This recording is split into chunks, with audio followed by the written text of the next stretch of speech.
labas. Tinaktak niya ulit. O, di ba? Ayan na, nawawala na nga. Ay, wala na. Meron pa? May konti pa, pero hindi na siya ganun ka-obvious, di ba? Pero baka dahil nga, dahil may print yung iyong damit. Kung white yan, baka medyo obvious pa. Ano? Hindi siya totally na natatanggal kagaya ng nasa video, pero at least hindi na siya visible. So perfect siya siguro kapag ka-colored ang damit mo, pero pagka white, try nga natin sa white. I-try natin sa white para sure. Tapos, ayan, nalinisan niya na yung nandito. Ngayon, kumakain ulit siya. At aksidente, nalagyan na naman yung damit niya, pero this time, doon sa may white.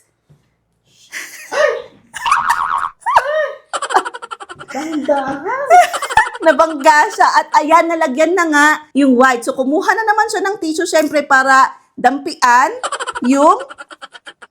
Pero kumalat! Kumalat yung dumi. At gagamitan niya ngayon ulit nung stain remover. At tingnan natin kung gagana. Nadikit tuloy. Gagana sa white. Okay?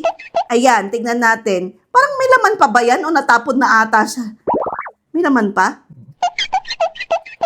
Okay? Oh! Okay guys, wait. Ilapit ko.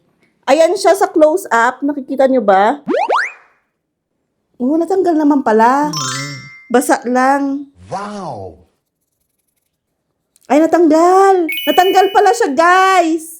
Ayan, oh. Look, it's wala na. Yung basa na lang. Wala na. Okay. Good. Thank you so much for your participation. At ako'y verdict.